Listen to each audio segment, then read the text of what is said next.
Коло 30 кандидати з Opštini Kula вчора мали нагоду упознати з условиями, котрі понука підприємство Fiorano. Як ми чули від кандидатів, условия задоволjujući.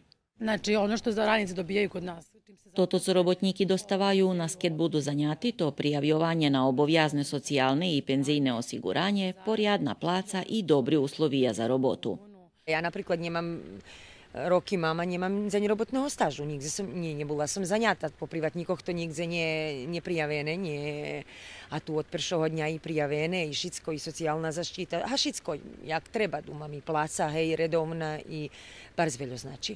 Ljubeli biste, mogli biste to robiti? A zna, že bi mogla.